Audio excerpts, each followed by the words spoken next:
Hello, guys. Welcome back to the Uncensored Critic podcast. Thank you, as always, for tuning in. It means the world to me. Thank you very, very, very much indeed. And today we welcome along another actress by the name of Louise Beresford. Did I say that right? You did, yeah. Wonderful. Again, I should have checked. Louise Beresford. Louise is a comedian, actor, and writer. For TV, she has appeared in Man v Sex Line for Comedy Central and The Late List. For the short films, she has appeared in The Prince, The Cast-Offs, and Crazy in Love. And comedy-wise, she has appeared in Noises Off. She's part of the comedy duo Led Penal, I can't read my own writing, appeared in many comedy sketches on the comedy circuit, both in London and up in Edinburgh as well. She originated the role of Peg in The Magic Goes Wrong for the Mischief Theatre company in the West End, of course, set up, one of the founders being the great Henry Lewis. She has also received an Offie nomination for her performance in, quote, Behold the Monkey Jesus. And for stage, she has appeared in Wendy's Awfully Big Adventure, Feed, which is a touring company, and most recently at rehearsed reading called Rental, so P-A in brackets Rental, a rehearsed reading at the Criterion Theatre written by the great Sarah Milton, who's also been on the show, directed by Rosa Compton. And that's just a small sample of Louise's work. So here we are. Louise, hello. Hi, thank you so Hey, much. how you doing? I'm good, I'm good. What an introduction. Thank you very much. No, no, it's all you, mate. It's all you. Yeah, thanks. So, Louise, we start at the beginning with every guest. So, in your case, where did the love of the arts, comedy, acting, writing, where did it all start for you? Where did it come from? Well, I mean, where did it all begin? Various things. I've always been quite an animated child as well, so quite performative as a child. I think a lot of actors will say this. I know Sarah said something about her mum had this wonderful little anecdote about her coming out singing in tune. I loved that. That was Yeah, great. yeah, yeah, But yeah. yeah, I think I was always one of those kids where it was like I'd always be like rounding up my friends to be like, let's do a show. And my poor family and my parents had to watch me drag my poor brother had to like do loads of these. I was like, put this costume on. You'd be like, no, I'm not doing this. And I was like, come on, we're doing a show or we're recreating something or we're doing like Aladdin. I don't know. So we do loads of I was always doing stuff like that. But a huge influence for me, which I will admit, is my dad's an actor as well. So I was very much born and then was just around that whole industry the whole time. And so, yeah, it was a very creative, like my mum's a painter. So, I mean, to be honest with you, I was doomed from the start to be in the arts in some way. My brother was way more intelligent than any of us were because he's a graphic designer. So he applied into a job where he could be consistently paid and work. But bless him, he was the clever one. But Yeah. yeah, so it's just been a world that I've known, and I've just kind of not known anything else. But I love it, you know. I love the whole thing being like going backstage and watching it kind of come together as well. And I'd come with my dad sometimes to like cheekily, sometimes not really loud. I think there were times when my dad had to like look after me and I'd come into rehearsals or while he was filming. There was one time I came to an episode of Doctors he was filming and I just loved watching it kind of work. And it Yeah. was this wonderful world that I was like, this is just a bit of me. Yeah. Yeah. So yeah, that's so I sort of cheated. It was sort of handed to me. I mean, not handed, but like it was a world that I was thrust into. So Yeah. Yeah. But it runs in the family, doesn't it? yeah. So yeah, I was born with it. It's in the blood. It's in the blood. It's in the blood. And of course, so the next question is all about you. You went to Mountview, didn't you? Yes, I did. I did. Yes. How was Mountview?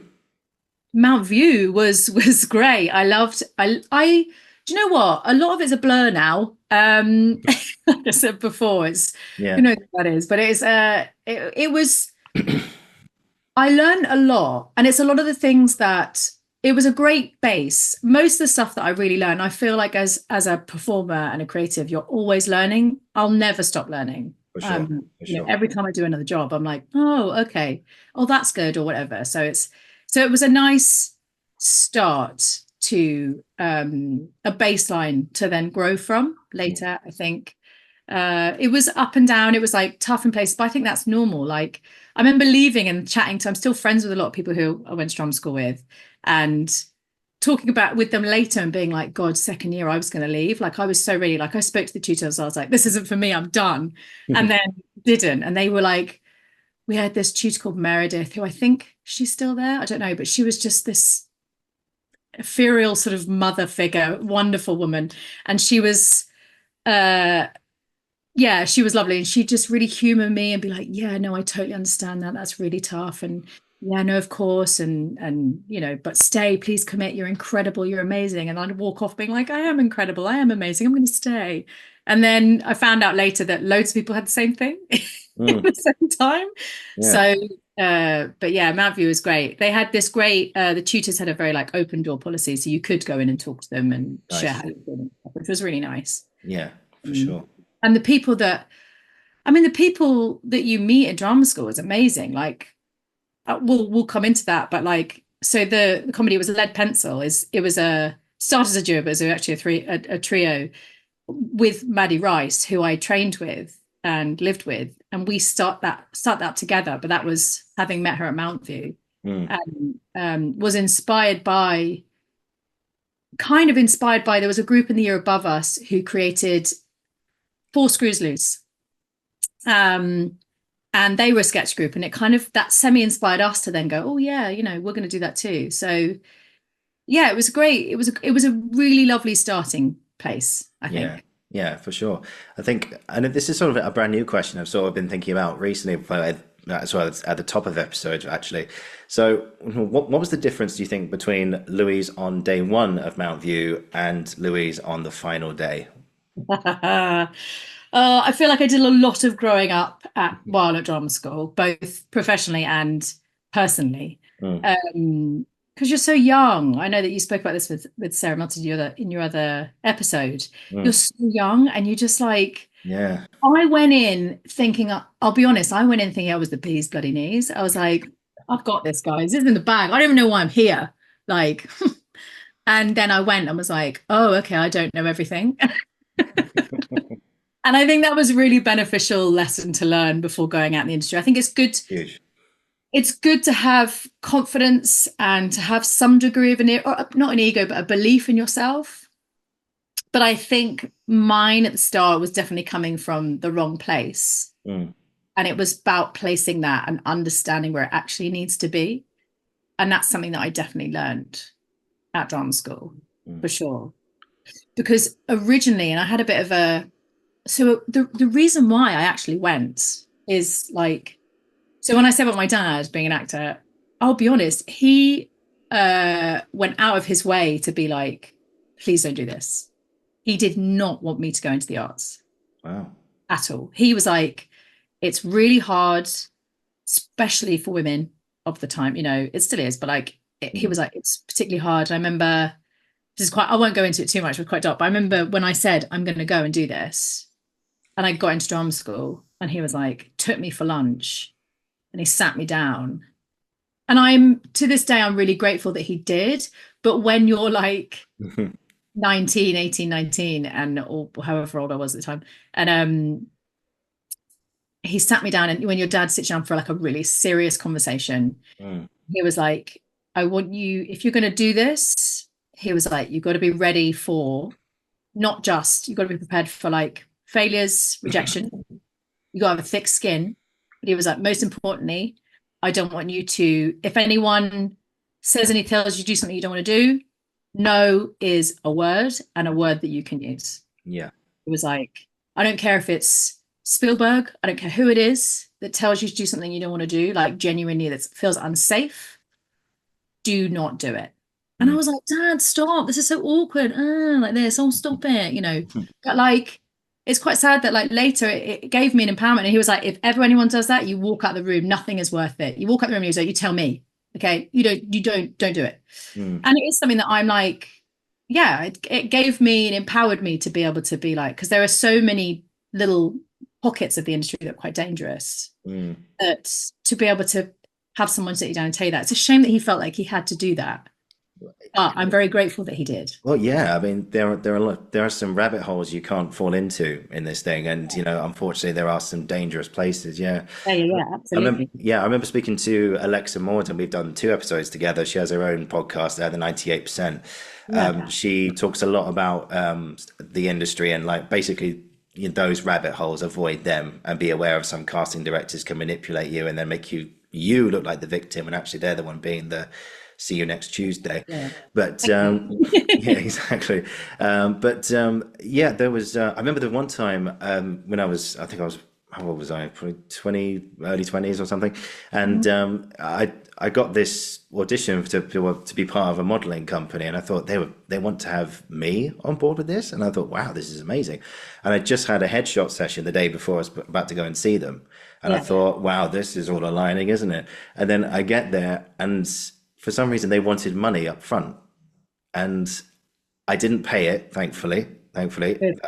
for some reason they said we can't take you on today because your photos have not been developed yet. They still had the my photographer's signature on them, Hannah's signature on them. Yeah. The watermark. So, Yeah. so thankfully, that error of mine that day saved me a lot of money and opened my eyes to a lot of things. And then we went home and I just Googled them, and review after review after review said, do not go with this agency. They are scams. They are scams.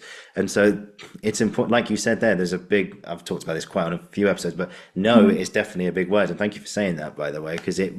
really is a Yeah. big word. I mean, if it's okay to ask this, has ever been a moment where you've had to put your foot down and say, no, I don't feel comfortable doing this? Like any sort of stories around that you can share. Oh, well, I'm sure there have. I mean, I've definitely done some stuff earlier where I've said no, or I've done it on behalf of someone else, Mm, where I've gone, this isn't okay, you can't do that. I won't go into details, but there have been jobs where someone has, especially a younger actor has been like, okay, and you can see that they're uncomfortable. And I'll be like, hey, like, how do you feel about that? mm, And they'd be like, I don't really want to do it. And I just think, uh, again, it's that thing of the only reason why I feel like this is because my dad had that conversation. It just really sank in me, where mm, I was like, oh no, okay, cool. No, we're not doing that then. And so it would be like, it's, I think young actors need to learn that. And I think actually the younger generation are really good at this now. I've witnessed some younger actors who are like, no, absolutely not. And I'm like, wow, you're amazing. mm, mm. But more and more, which is really lovely to see. Yeah. Lovely to see. But yeah, I've been in situations where I I've questioned it. Sometimes auditions where I've done a callback and then they ask for something that they did not specify prior. Yes. But it's one of those things that this is where I'm very privileged and very lucky, where I've called my dad and I've gone, they've asked for this. And he was like, absolutely not, get out of there. Who is it? And I'm like, okay. And then but usually your agent will cover that sort of thing. But where I've gone into audition and they catch you off guard and you go, no. Mm, Um, so I've always been like, oh, can I just take a minute, wherever I just need to, and then I'll call either my dad or like, and your agent will cover it. You speak to your agent and go, they've said this. I haven't said I'm comfortable with this. mm. And then be able to go in and go, I'd rather not. That's okay. Thank you. Yeah. And if it loses you the job, I'm a firm believer that generally speaking, if the audition process or the start process of a job is like a nightmare and horrible, it's quite foretelling like what the future of this job will be like. Mm.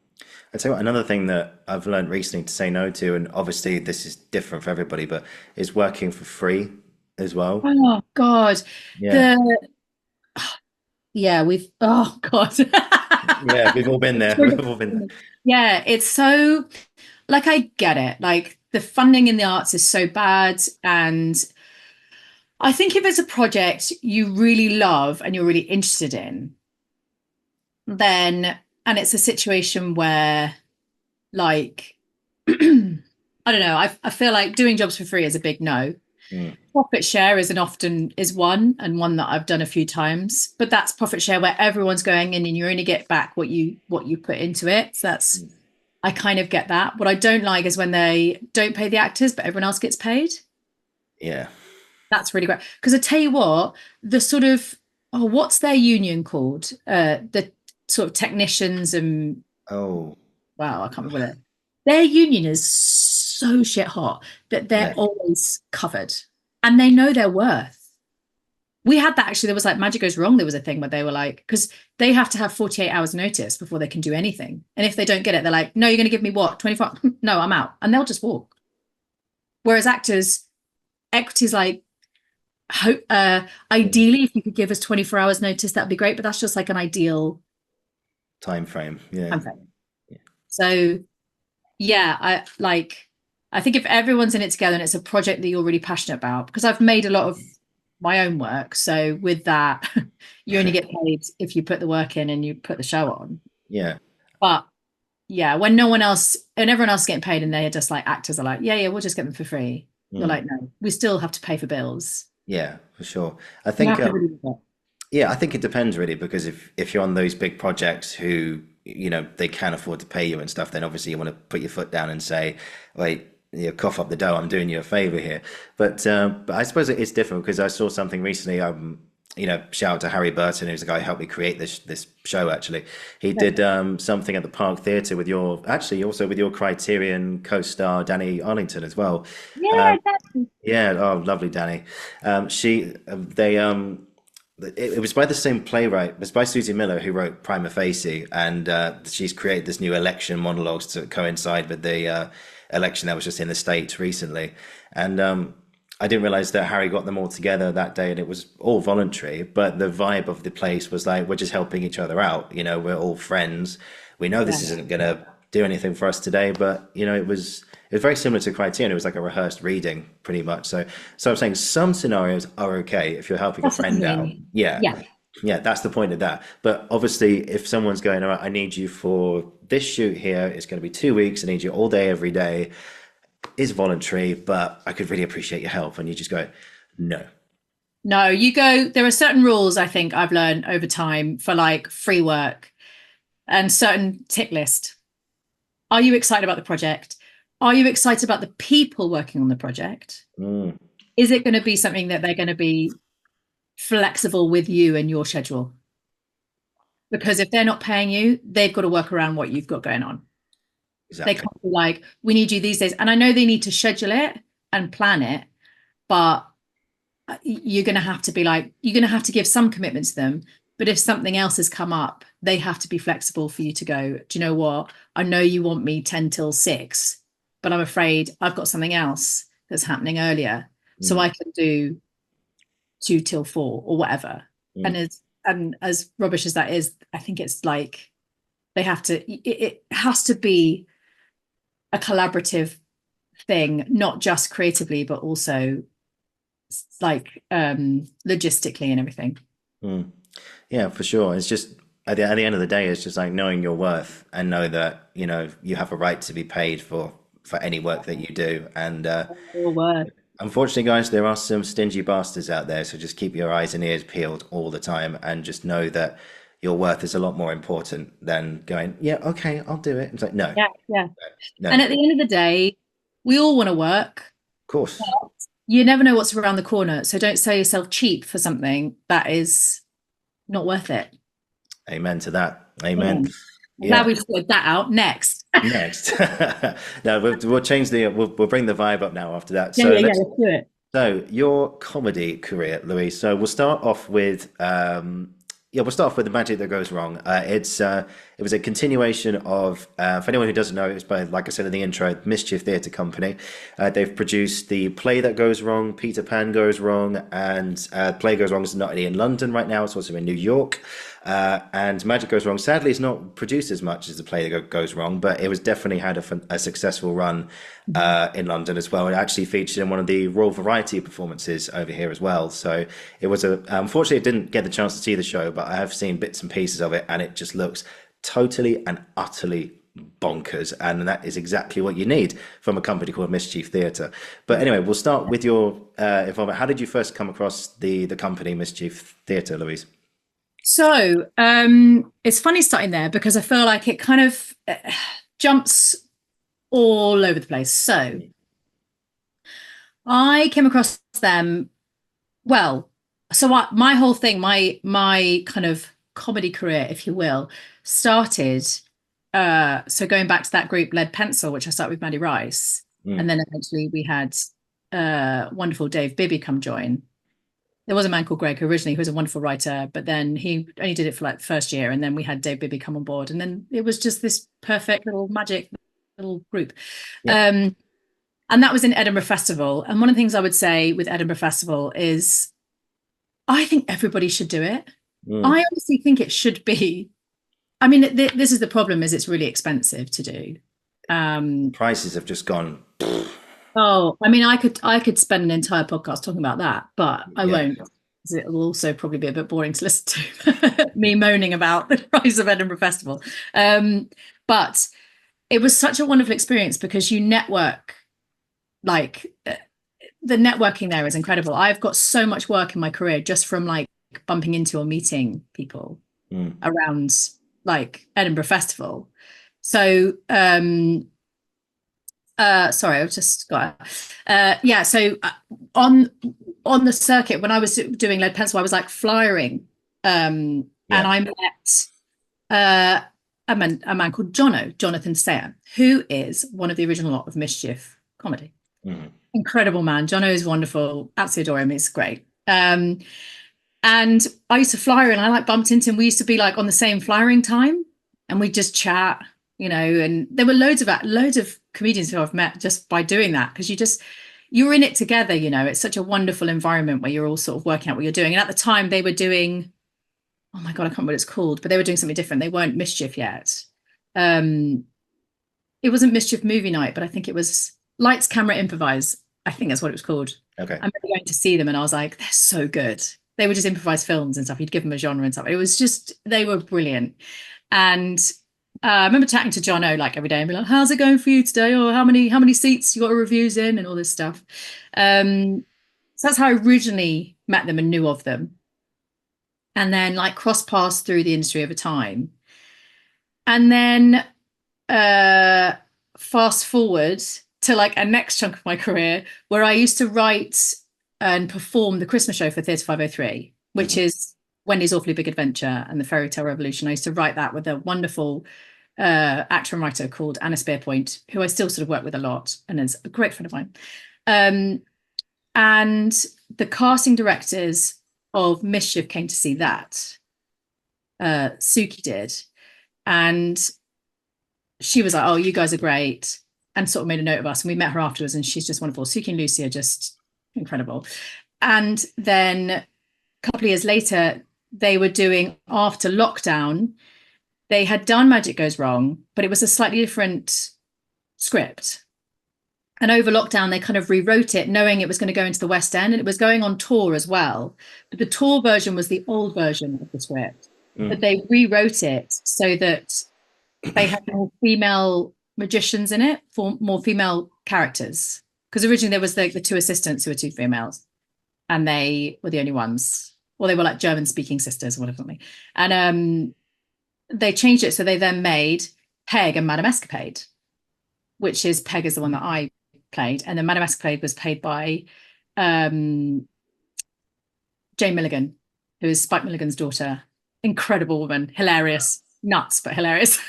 I love her so much. She's my stage mum.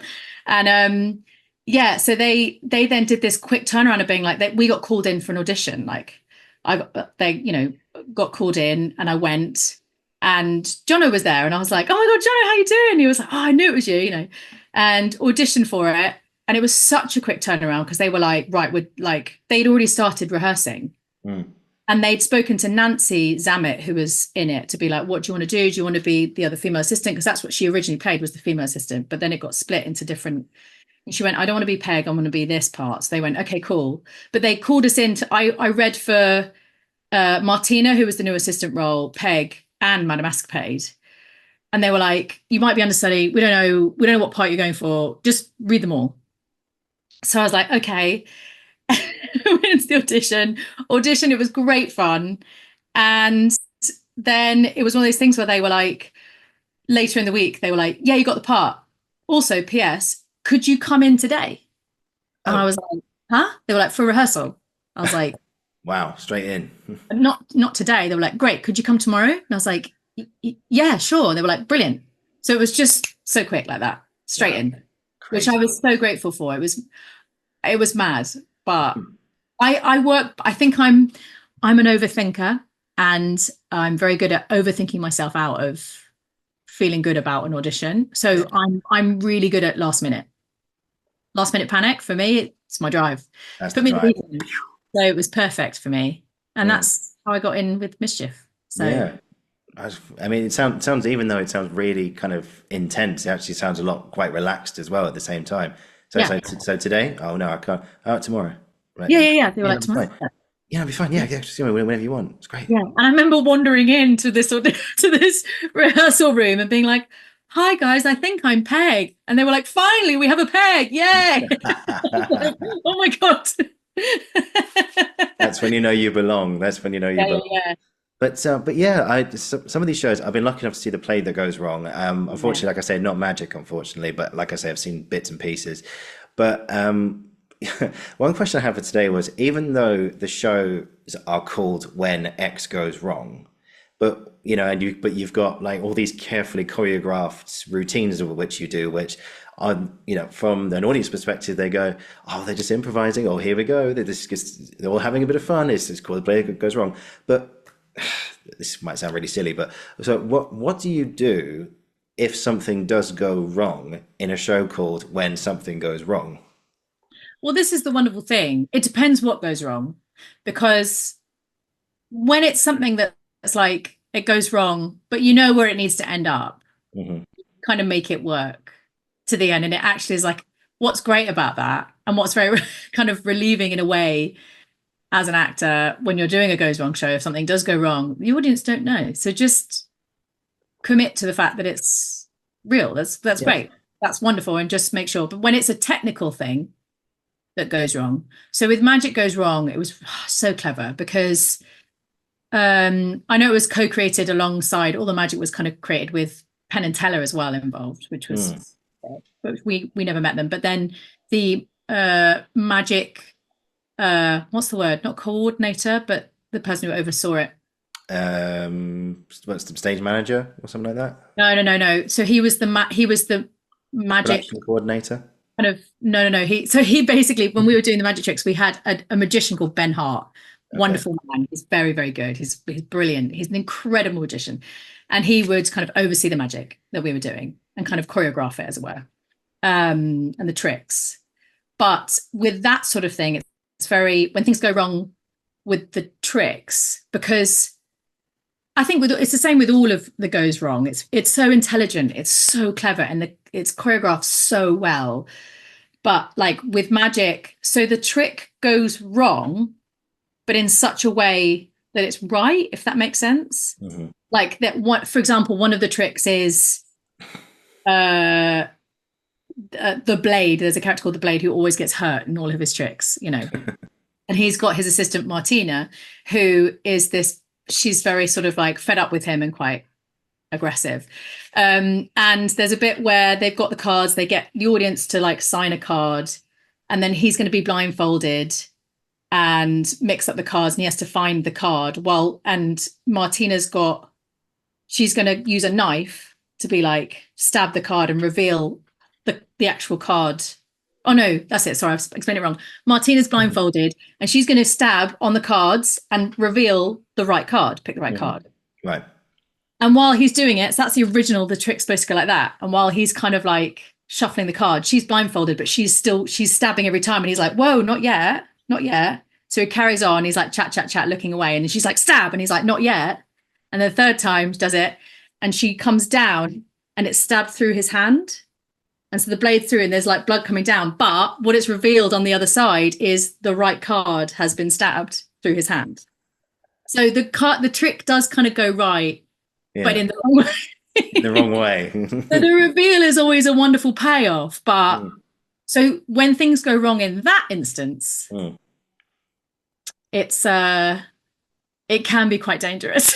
Oh, yeah, I would imagine. Yeah, I would imagine. You don't want things to go wrong then, but that's just rehearsing. But the wonderful thing about things going wrong, especially when you're in a company, is everyone works together. It's a collaborative thing. So you work together to try and bring it back to where it needs to end up. Exactly. Yeah. Did you have many show stops? Did you have stage managers come rushing out, or sometimes if something did actually go wrong to the point where you had to stop or any time? Stop? Do you know what? I'm sure we did, but I can't remember. I do remember we had. But that's a good sign. That's a good sign. Yeah, we did have a contingency plan for one trick. Again, it's the blade. Oh God, played by this one like This, Kazim, who's just this trick brilliant. is really dangerous. But it's not that one, it was another one. All the tricks, because the idea is he's supposed to be the blade and he's got all these knives and he's like, whoa, but actually he gets hurt. And there was one trick was a contingency plan where he's in a tank and the main kind of person running the whole idea is it's supposed to be like a variety show run by a guy called Sophisticato in honor of his dad who's passed away. Mm. And he gets all these like has-been magicians to come in and do their tricks, but they're all rubbish in their own way. And so one of the tricks is the blade's in a tank, like in a water tank, and he takes off his snorkel. And in the time he does this, Sophisticato has to get a card from the audience, sign it, and then they have to like find the card, and Sophisticato has to like reveal the card from inside the tank somehow before before the time's up, and he can only hold his breath for so long. And then the trick is that they drop the cards, and then we've got audience members on stage, and it goes to pass the cards, and then they deliberately drop the cards, and they're like, oh no, they're trying to find it. They're like, oh, it's okay, we've got a few minutes left, and the blade's in the tank being like trying to hold his breath.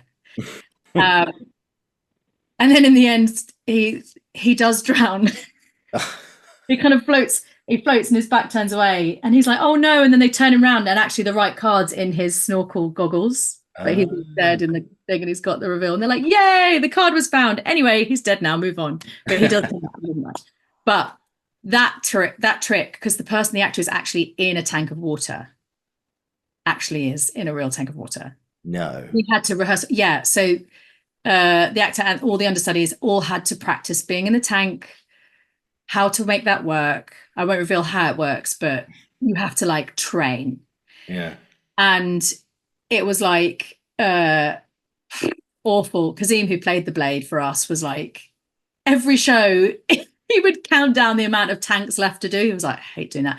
And it is like a tiny, I never went in it, but it's like a tiny little tiny tank, and so you've got the water pressure as well against you, and so you've got these goggles like that, and they take the snorkel off, taking away his air, and he's just like this.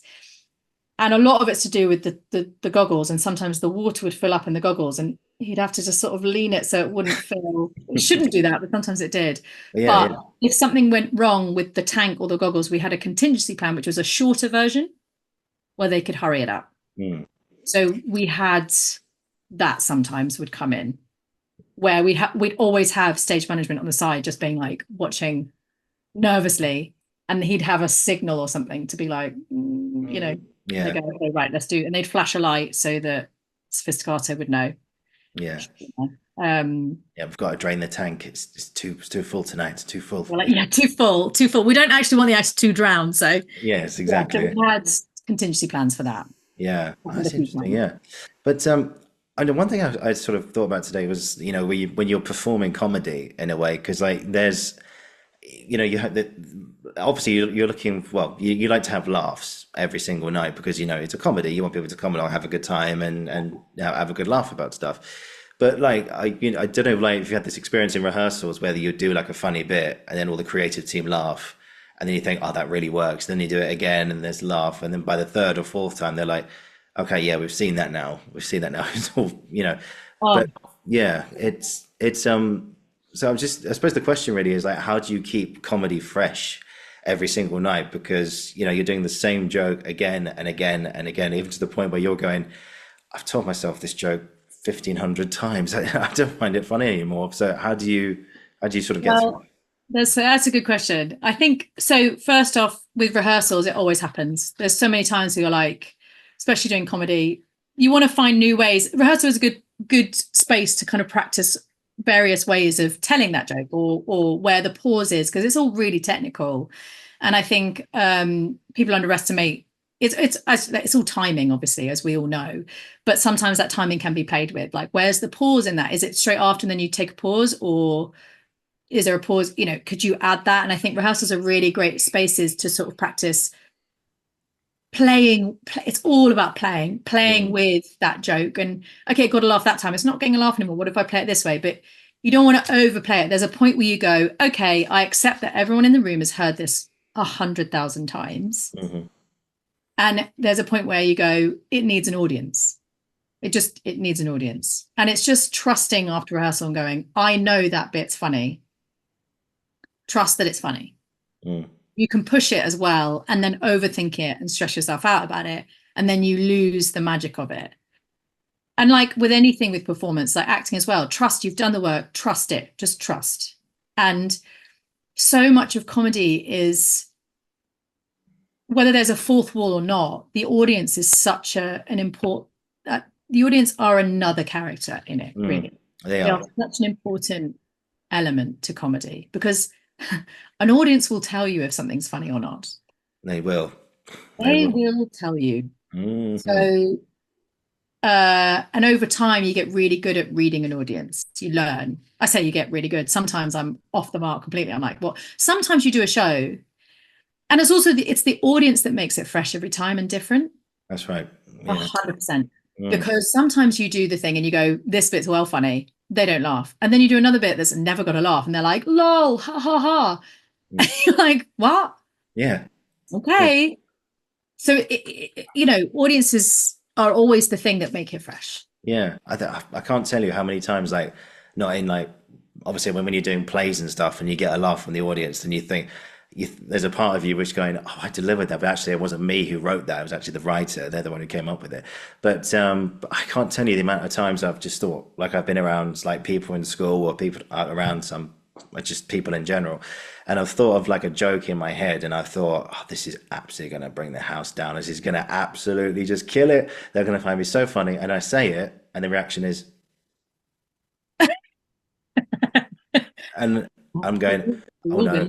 Oh no! Oh no! Oh no! Yeah. So, yeah.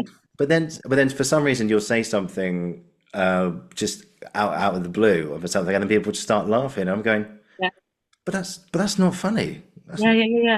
Why are you laughing? That's not funny. So what's that experience like? Subjective? I don't know. So it's all based. Everyone's got their own different thing, and so audiences always have such different energies. Some audiences, yeah. And oftentimes there is like, you get shy audiences where they like, on shows before to audiences who are like deathly quiet because the classic, you can't hear a smile, and they come out and they're like, that was hilarious, I love that. And I'm like, either you're lying or you need to start get a bit vocal about it, because I have no idea what you're doing out there.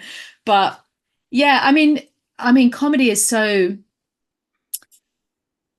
it's so interesting because it's so technical, but also not. It's such a, comedy is so wonderfully both technical and intuitive. And, I think you've got to test. I mean, comedians have stand-ups, for example. They've got like, you have to be willing. I think this is where it's kind of, acting is kind of the same, but with comedy, you have to be willing to fail. You can only get better by the more that you fail. I think that's the same with anything. You can only get better by the more that you fail. But I remember seeing a stand-up with my good friend and who was in Med Pennsylvania, Dave Bibby, who's a wonderful comedian, so funny, he's a great stand-up. And I remember seeing a stand-up with him and they were like killing it. And also there was like heckles and they were dealing with the heckles. And Dave went, that's a comedian who's died loads. I was like, what? And he went, that comedian's, you can tell that person has died 1 million times on stage because they know what they're doing. Yeah. It was like, to him, that was such a throwaway thing that he said. It really resonated with me because I was like, you have to be willing to fail. You have to be comfortable with it. You have to be comfortable. Because, like I said, an audience will tell you. And that's why, like, testing material. And I think that's the same with any, like, with the Criterion is so useful because Sarah's play was so funny, but it's also like, you've just, there's a point where you need an audience to tell you whether it's funny or like, and it's, the audience is so important. I think that's what that is ultimately going back, circling back to your original question.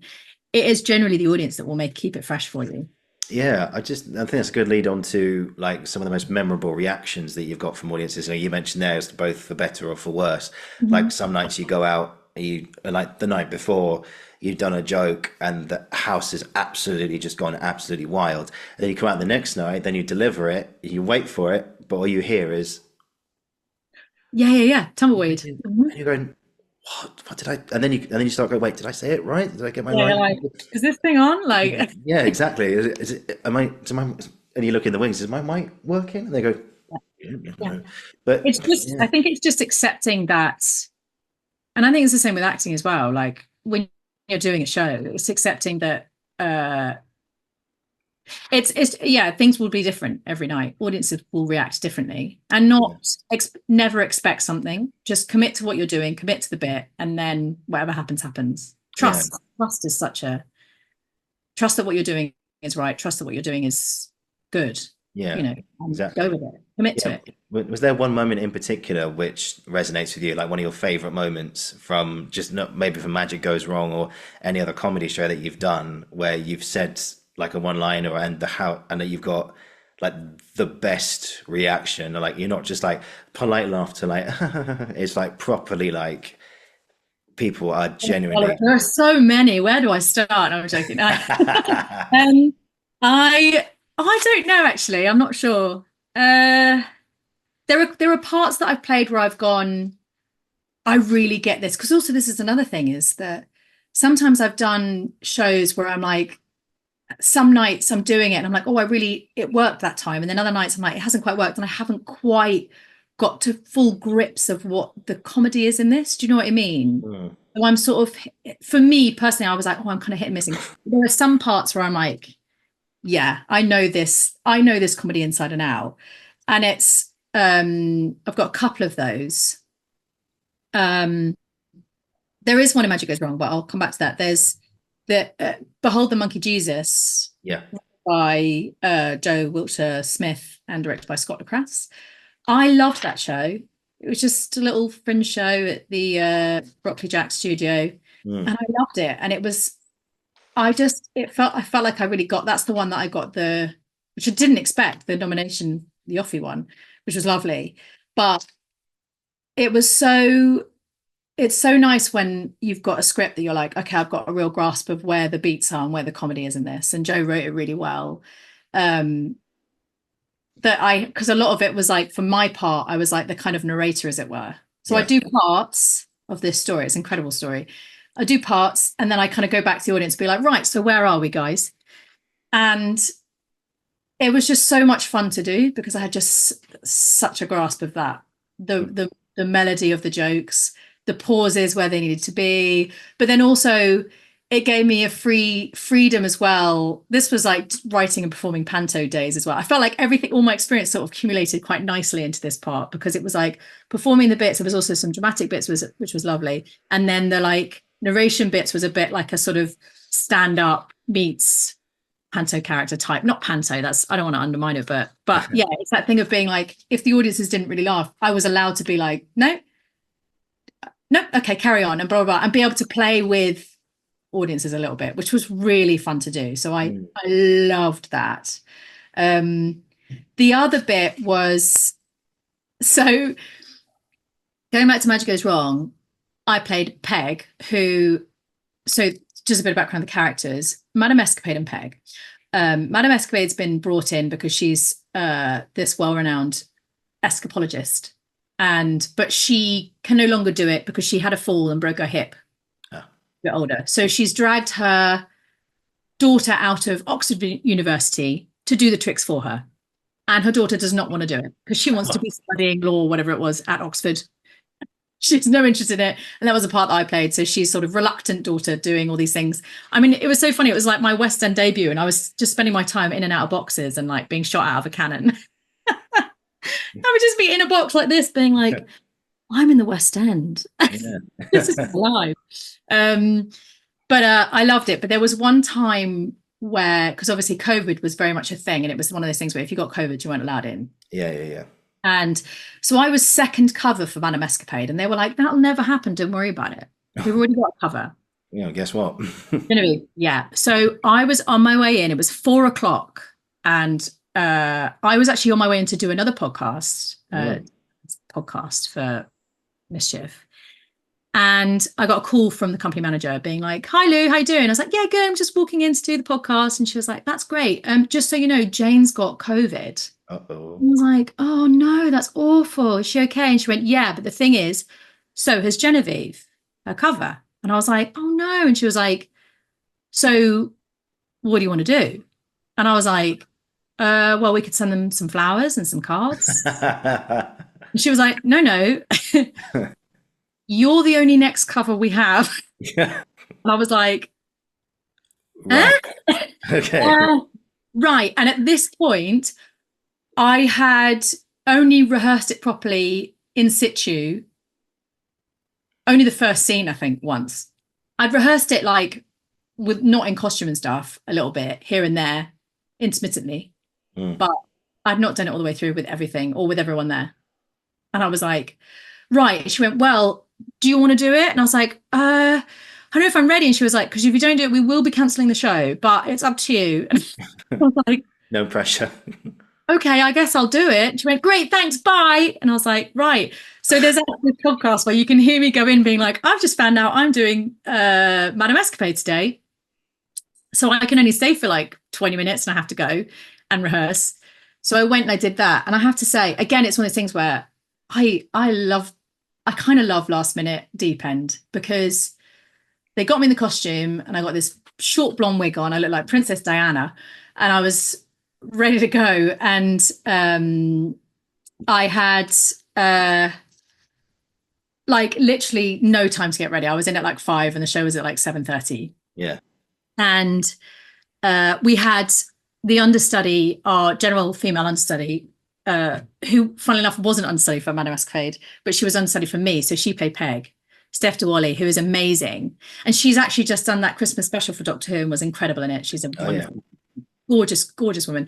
And she was a bit like, I've not really rehearsed this either. But the wonderful thing about the part was, obviously, it was a reluctant daughter and the mother who would tell her what to do. Yeah. And even though we hadn't really rehearsed it, because I was doing the scene every night with Jane, you know, by osmosis, you know what happens. So I kind of got in there and I was like, yeah, I'm ready to go. And it was really useful because Steph would be in the wrong place and I just have to physically move her. And I'm like, no, darling, here. And it was just very method. And I have to say, I absolutely loved doing that. Oh, amazing. So fun. Because also they're way more forgiving because they're like, we know Lou's and you just got this, like probably gone through it. So it was just, there was pressure, but no particular pressure to get it perfect. Yeah. Did you have a good audience? Yeah. And the audience were amazing and I loved it.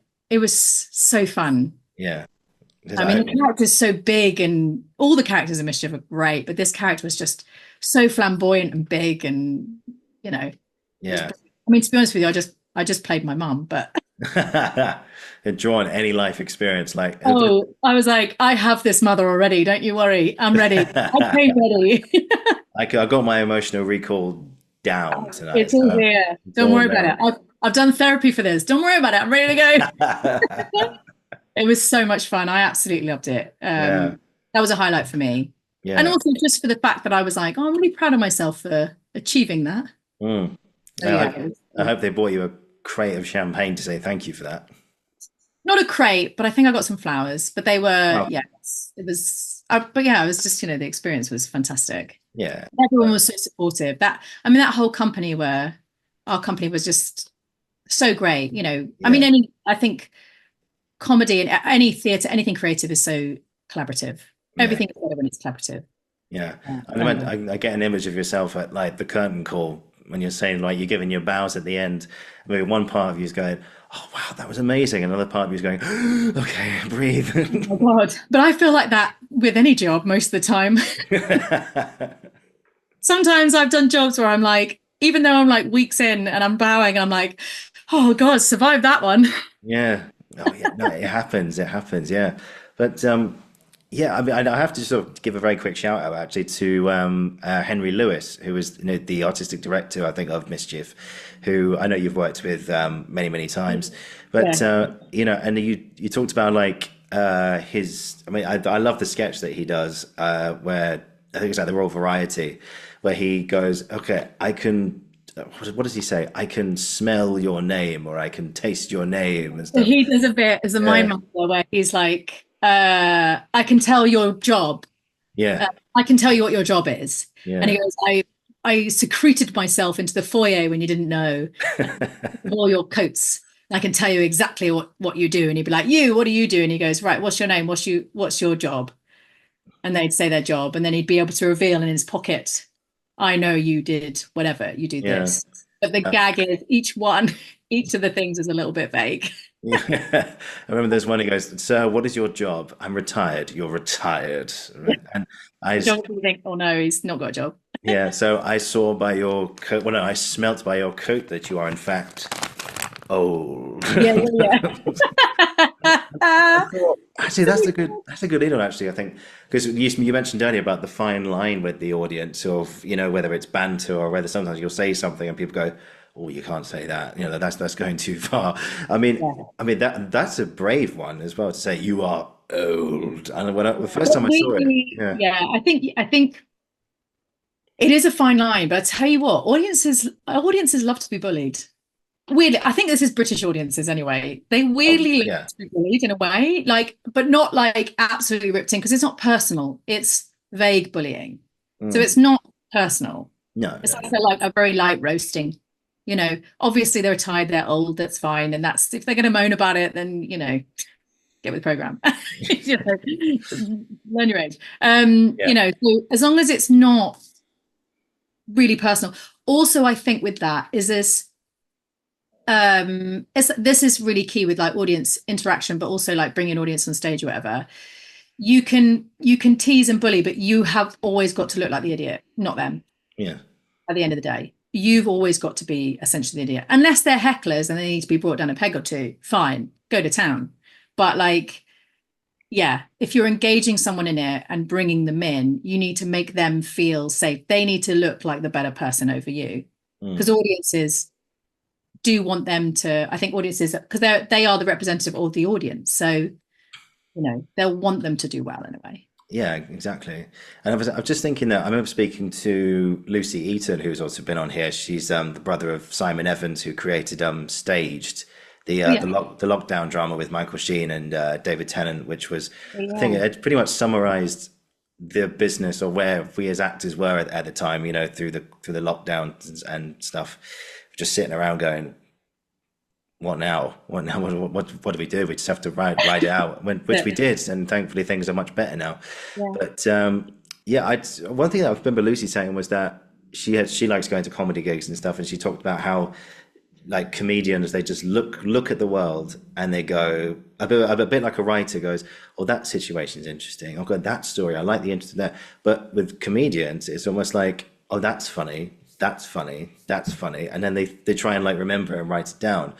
And I think some of the best comedians that you find are about people who talk about really relatable stuff and stuff that we yeah. experience every single day. Observational comedy, yeah. Yeah, yeah. And so I was thinking, was that so? Having like done all this stuff, that you've done all this comedy stuff, do you sort of have like, do you have that instinct where you just walk around and think, "Oh, that's funny," or "That's funny, I've got to remember that." I think, "Oh, I've got this funny story, I've got to use that for any kind of routines Yeah, going forward." Is that something you do? I think so. Yeah, I would say, yeah, definitely. It's not something I deliberately have decided to do. I think it's just something that happens, especially when you've just got an eye for it or it. Also, I have a very dark sense of humor, and I'm one of those people where in difficult situations I laugh, which is Oh yeah, a lot of people do. Yeah, good. yeah, But that's just like a nervous thing. yeah, I think it's being able to. It's finding the fun. It's always finding the fun in things and trying to like lighten anything really. But also I think a lot of great drama comes from very dark, sad situations. oh yeah, yeah. There's comedy in everything.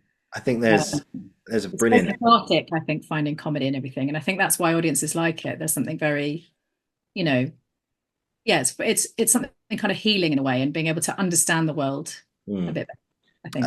I'd say who's very good at that is Ricky Gervais. I think Yeah, yeah, yeah. he just has this amazing ability. I feel like we talked about him about with Lucy as well. He talked about just how like he knows everything. I don't know if you've seen his comedy specials on Netflix, and Yeah, I've seen some of his older ones. Yeah. yeah, his newer ones, Armageddon, Mhm. Humanity, and oh god, I'm going to forget. I've forgotten the other one. Oh, it'll come to me in a minute. Yeah. But sorry, Rick, if you're watching. But I see one joke he does in is it Humanity? Oh my God, no, it's one in the middle. I've forgotten the name of it. Okay, but whatever it is. But he tells this story about when his I think they went to the dad's funeral and or to one or a funeral in general, and he saw his uncle, say his name was Uncle Ted or something, and he said, and our Uncle Ted comes to see me and Bob, his brother, and Bob's having a cigarette out in the graveyard, and he turns around and we see him, and he goes, oh, well, we hadn't seen him for about 25 years. He was an old man. He hadn't aged well, and he came up to him and goes, "Hello, boys," and his brother just goes, looks at him and goes, "Fuck me," and then he looks around the graveyard and goes, "Is there any point you going home?" And the uncle just initially like, and then he starts going, and he goes, "Always nice to see you, Bobby. Always nice to Yeah, see yeah. you." But I love that because I think it's true. Though so many of those things happen, especially particularly with British culture, I think. I mean, um, because it just makes so I love anecdotal comedy. Mm. Like Billy Connolly is great Oh for my this. word, I mean, how he described how he started he's so was, funny, so yeah, he funny. was like the men who work at the docks. He'd like see them all like, crowded around and they'd be telling silly stories about life. And he goes, I just want to recreate that. And he doesn't have, when he goes and does his stand-up sets or did Mm. when he was performing, Yeah, um, he he never had like a set. He'd mm. go, right, I'm just going to start. Just see And where then it he takes had some you. stories in his head that he knew, and he'd just go from there, Yeah, which is amazing. Like that, oh my God. I mean, I don't know if I could do that. no, But I he was like, couldn't do that. oh, I've got loads of stories that I'll just things that I've collected. And it's all very, because he was like, I just want to tell, he's like, I'm not really a stand-up. I just tell anecdotes that are silly and funny because he sees the world in that sort of silly, funny way where it just like, that's how the world makes sense to him. It's how Yeah. you know, I always found there's a funny story. I remember him giving an interview. I can't remember who it was with, but he said, I've always found this interesting that he was in school one day and the teacher went around the room and said, "Okay, so what do you want to do when you grow up?" "Oh, I want to be a businessman." "Well, what do you want to do?" "I want to be an architect." "What do you want to do?" "I want to be an athlete. I want to be in sports." And he got to Billy and he said, "Billy, what do you want to do with your life?" And he said, "Well, I think I want to be a comedian." And the whole room just laughed. yeah. And I thought, yeah, you can see why, because they're probably thinking, what a silly idea. Uh, But actually, he went, "I'm a comedian," and then he laughed, and I thought that's actually perfect. yeah. Shows that you've got a natural. Well, I'm sure, like lots of people probably had that experience, but I don't know. It's an even though everyone's laughing at you, but you're still getting the reaction that you want, considering the And you're comedian. laugh. Yeah, Laugh's a laugh, yeah. take it. So But it's a weird one, isn't it? yeah, but it's definitely like, you know, uh, processing the world. And there's always, it's good to find humor in those things. And it's just, yeah, it's working out. I've got like, but it's interesting as well. Some people will find things funny and some won't. Like, I won't tell it right now, but I've got like a lot of things that like my anecdotes of my life, whenever I tell them, have got some sort of a funny twist to them because it's just also people. I just think that like it's more interesting for people to hear about, if I'm not going to, I've got a whole bit about when my nan died. It's quite dark, but Yeah. it's the reality of it was starkly quite funny. But I've told people and people find that funny, and then I've told other people and they're like, "That's really sad, Louise," and I'm like, "Well, you need to lighten up, mate. It's my story." Oh God. I mean, I don't want to put you on the spot right now. So if you don't want to do this, then it's absolutely fine. But what's like one, people always say like, "Oh, what story do you have for dinner parties?" or something like that. What's like your like go-to story which you like to say each time? Oh God, I actually I couldn't tell you a specific one. So much like Billy Connolly, I've got them all in here, but they're always triggered by or inspired by, a conversation that's happened. So whatever people are talking about, I'll go, oh yeah, and then it will come out, and then I'll remember what it is. So like cold like this is quite hard to like, because also it's nice to have a little bit of a setup Oh for it. yeah, You know what I sure. mean? And then you talk about it. But like a lot of the time now, the kind of things that I say is like, because I mean, I've got loads of stupid stories about. So lockdown, I was on my own Oh, for lockdown. Well, I say on my own, it was me and my cat. really? And yeah, and it was, oh, I've got to say, it was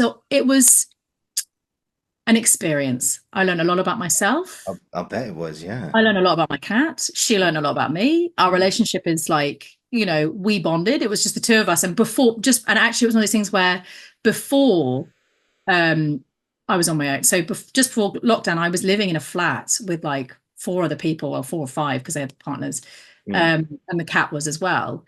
And then we moved to another place, just the two of us, like February, and then March lockdown happened. And we were like, well, I guess it's just us now. Yeah. And it was mad because she she became way more protective. She was like a little dog, because I think she was just like, something's weird. The one with the fringe is here all the time and she never leaves. And and she's like obviously thinking like this one is, she's like, she's on her own here. She spends most of her time drunk and crying. Something's wrong. So she started like, whenever the postman or whatever would come by, she started growling at the window, and she became really protective. Wow. It was bizarre, but she and I really bonded. Like, I remember, because I only had her, and we would have full conversations. We had full arguments as well. I remember I always share a bit of tuna with her whenever I have a can of tuna. It's her favorite. But I remember I didn't really want to go to the shops. I was too scared, and we had like this one can of tuna left, and I was, I'm going to eat all of it because I'm hungry. And she was like going at me, being like, let me have some. And I was like, no. I remember having a full blown, genuine argument with this cat. And I was like, no, this is mine, Wilga. You can't have it. She was like, I was like, no, don't answer me back, man. Blah, blah, blah, like screaming at her. And I just remember being like, I need to get out. See people. It's so bad. And also I went to, it was mental. I remember going to other than the other story of my nan, that other nan was my Greek nan when she died. That's that other story, which is quite dark and funny. But then my English nan passed away during COVID. Okay. Jessie, who was a wonderful woman, but classic her. It wasn't even COVID she died from. She died from something else, because obviously she was like, I'm gonna do it my own way. Which I respect, but it meant that none of us could be there. And she had a funeral, but she had a lockdown funeral, so only 10 of us could go. Yeah. And I think they let me go because it was my dad's mum, and he's one of 6, and they've all got loads of kids, and they've all got loads of kids. There's loads of us. I think they let me go because they pitied me, because they were like, Lou's on her own, we should let her go out. So I was about to go. My brother took me, and we went to this funeral, and they had it on Zoom. The camera at the back, and it was just so weird because we were all like, me and a couple of my cousins and a couple of aunts and uncles of that 10 were like all separated from each other, being like, hi everyone, how's it going, are we all good? And I was just like so happy to be there. I was like, oh my god, human people, it's great, you're not all cats, this is brilliant. And then we went in, the chairs were all placed like musical chairs. It was like separate. It was so bizarre. Yeah. And I was sat at the front, and like they started, and then partway through you just hear, because my auntie Pam, my great auntie Pam, who's my nan's sister, doesn't know how to use Zoom. She knows how to use Skype. Like partway through, you just hear do do do do do do, because my cousin behind me is trying to like call her, and she's going shit like that. Shut up. And then my auntie Pam's like, hello, Danielle. She's going, no, Pam, shut up. We're doing it now. Just watch, okay? And my auntie's turning around, being like, shut up. Like this. Yeah. Anyway, so they're doing it, and it's like so funny because Auntie Pam on the recording is also being like very vocal. She's like, oh, Brian, come down, have a look at these flowers. Aren't they nice? Like every now and then. He was just like, shut up. And like commenting whenever anything was being said about my nan. Anyway. And so while this was happening, I was like, it was sad, but I kept turning around to Danielle being like laughing. And then I forgot. We were in a big group chat, like the whole family. And we left, and it was a beautiful service, emotional, and the group in the chat, because obviously they're all watching, but what I didn't know, the Zoom only caught the coffin, the lady doing the service, and me. And so when we came out, they were like, beautiful service, but why was Lou laughing so much? Oh, no. Because I kept sitting around like this. Oh my God, I look like the most insensitive person in the world. Yeah, we can laugh about it now, obviously. Oh, we can laugh about it now. Yeah. But yeah, and then it was mad. But it was just such a roller coaster. I remember we stood in a circle. My cousin Clive was like, "How's your lockdown going?" I was like, I haven't interacted with another human being for 4 months. I haven't touched human being for 4 months. Wow. He just put his foot out. And I was like, oh, he was like, touch my shoe. Go on, let's touch shoes. And I was like, oh my God. And I touched his shoe and instantly went, burst into tears because I was like, oh my God, the trauma.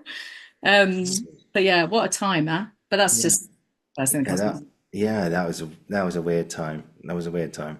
But God, I'm sorry to hear that you had 4 months literally in. I mean, I mean, it was fun. Like I said, I learned oh a lot yeah, about myself, yeah, a great deal about myself. Although I did a lot of writing, so I'm part of Bruce Sky as well. I'm one of the artistic directors of Bruce Sky, which is a mm. theatre company and new writing theatre company, which is how I know Sarah. Yeah. Bruce Guy, did you say? Yeah, Bruce Sky. So Yeah, yeah, yeah. She's part of it as well. Yeah. she's one of our associate artists, and it's kind of initially run by Martin Murphy. Hmm. Um, and yeah, so that was really helpful because we did a thing called Bruce Sky's Bruce Bruce Sky Salation monologues. And so we were like, let's just do a thing where we can get people to write monologues and film themselves doing it, or they'd write one and then get an actor to perform it. And we did a series of them, and they did so well. They were like everywhere. It was great, and it was just a wonderful thing for our community to be able to be like, guys, like if you want to submit something, do. And we'll every week we shared 5 or 6, and they Mm. would be themed or something, or yeah, and they were just like, we'd be like, this week we're doing comedy, or this week we're doing a bit about, I don't know, environmental issues or whatever. And it would just encourage people to write and perform and get people doing stuff. And I think it was such a little like we tried to do it as like a little bit of a lifeline Sure. by the creatives at that time, which I think was really good. Mm. And you can still Okay. watch them, I think. You can do it via our website, but Yeah. they're all on. I think we shared them on social. I think it was on TikTok, but I think we need to convert them on something else. Yeah. But I mean, yeah, if you they're all ever, great. yeah, if there's a website, I can link it down below so people Yeah, can great. Yeah, do I'll that. share it because Yeah. there's some great. There's so many great things on there and so many great performers as well. We had some great names, so it was a lovely little thing for people to do during the lockdown because, like you Yeah. said, it was like a weird time with people not knowing what to do with themselves. Yeah, yeah. I actually quite enjoyed the first lockdown, actually, weirdly, because we had a lot of the hot weather and everything. I was quite lucky. I was at home with my family, so I wasn't. Yeah. But yeah, but I remember that you go out for, and we had hot weather every day, long walks every day, drinking beer at 3 o'clock in the afternoon, thinking Oh yeah. I don't need to be anywhere tomorrow. But I mean, so, it was fun. I liked the first bit because, like, yeah, but yeah, also I paint as well, and I got to do some painting, and it was because I never had time to yeah, do yeah, that. yeah. I wouldn't have this podcast if it wasn't for lockdown. So it's a Yeah, lot of so a lot of things. things. It was a lovely reset, I must say. It was a Mm. really good reset. It was. It was. Then Um, bizarrely, there are some good positives that came out of it. I know it was a very odd time. I know lots of people lost loved ones and stuff, but if yeah, anything, yeah. we always look at the positive things. And do you know what? I'm reminded of another Ricky Gervais joke. He says this at the end of well, it's not a joke. It's something he says at the end of his show.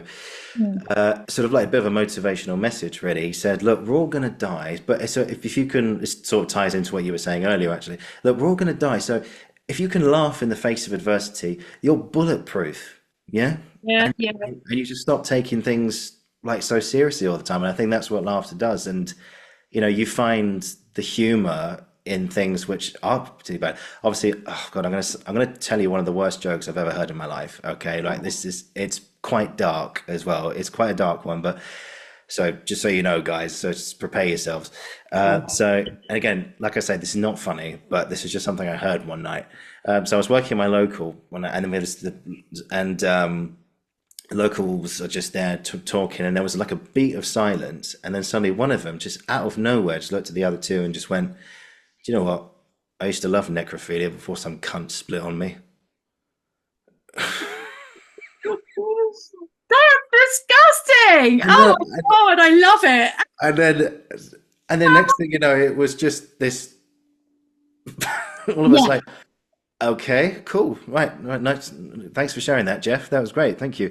And we Oh just, my God, that is the worst. So I actually did a faux pas like that years and years ago. oh yeah, I was doing a short film, but I wasn't. It was a scene where it was set in a party. I was doing one scene in it, and it was like set in a house party. Oh no, well, the whole thing was set about different. It was beautiful. It was written by a friend of mine called Oliver Caswell years ago. And it was two people. There's a guy going around. He's got like a box on his head. He's got a key to the box, but he's going around and no one's really acknowledging it. It's like normal. Yeah. Then eventually he finds another person, a woman with a box on her head, and they're like, "Oh my God!" And they kind of match. And he's got a little key, but it doesn't go to his box, goes to someone else's box. And in the end, they're having this wonderful thing. And then in the end, he goes to do his key and it doesn't open her box because they're not meant to be together. Oh. It's such a beautiful film, but so heartbreaking, but also very like lovely. However, and then I come into the film and I need to play the part of. What did you do? There's a scene where Boxhead is at a house party and he's being a little bit rejected, and I'm supposed to be the person whose house it is. I'm having the house party and it's like Mean Girl vibes. Anyway, we're filming the scene, and I didn't know everyone, and he, like, this actor, you know what, I should look up who it is, and I apologize if this was you, whoever you are. They were like, cut, and we're going to reset. Anyway, they're resetting, and sometimes these things take time, so I was sort of like, God, yeah, how you doing, you're right. And he was a very serious actor, you know, one of them. Yeah. And I was like, trying to make conversation. I thought I'd lighten the mood. Oh, what did you say? So I told him a joke, much like the one that you did. I don't know whether to tell it. God, I've shared mine. Mine was terrible. No, it's awful. I went, what do you... Oh no. If you don't want to, it's all good. But I think people want to hear it now. I said, what do you do? Oh, what was it again? I said, what do you do if you see baby Jesus in a microwave? Huh? He went, what? And I went, I was like, hey, listen, what do you do if you see Okay. baby Jesus in a microwave? I don't know. Yeah. And I said, I don't know either. I was too busy masturbating. And I was like, that is my most disgusting joke. That is and I apologize. I don't even know why he's Jesus. I don't know. He just made it even worse. Like, this is the thing. It's like, so I heard him somewhere. I was young. I can't believe I've added this in this. This is so bad. This is like one of my regrets. But I think maybe this is therapy, saying it out loud and just putting it out there. But anyway. Oh my God. That, and he went, the look on his face was this. Insulted. And what I didn't realize was the boom was still hovering over us. Oh no! They probably. She was just like. Everyone was like, and everyone looked and went. And I was like, I just heard my friend Ollie in the back go, ha! I was like, and they went, okay, guys, we're ready to go. When you I was like, oh my God, I'm now the person that said that. Oh God. Oh God. Okay, right. Let me counter that with something. Awful. Anyway, so I tell you what, let's bring that back. I'll loop it back for you.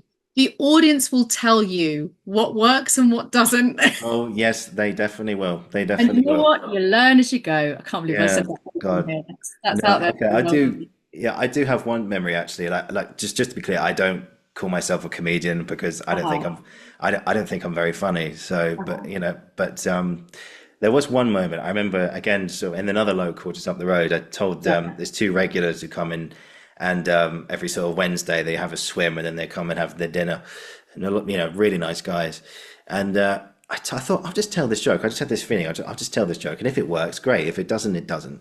But I knew it made me laugh because I heard someone else say it. So without going, I want to get some. I know how much time we got. Yeah, we're fine. But so this joke goes. It's quite long, but I'll try and condense it down. So basically, this guy goes out one night and he gets horrendously drunk and he throws up all over himself. He gets home and his wife says to him, "If you ever come home like that again, I will leave you." Sure enough, he goes out the next night, throws up all over himself, and he goes, "Oh no," he says to his friend, "Look, my wife said she'd leave me if I came home like this again." And the friend goes, "Okay, all right, calm down. Here's what you're going to do. Take a £20 note, stick it in your inside jacket pocket, and when you get home, you tell your wife someone threw up all over you and gave you this money for the cleaning bill." And you go, "Fine, perfect." So he gets home, his wife sees him, And he goes, no, no. Someone gave me this £20 note because he threw up all over me, and he gave me this money for the cleaning bill. And his wife goes, yeah, but wait, why have you got two £20 notes in your hand? He said, well, the other one's from the man who shat in my pants. Oh my God. Oh God. Yeah.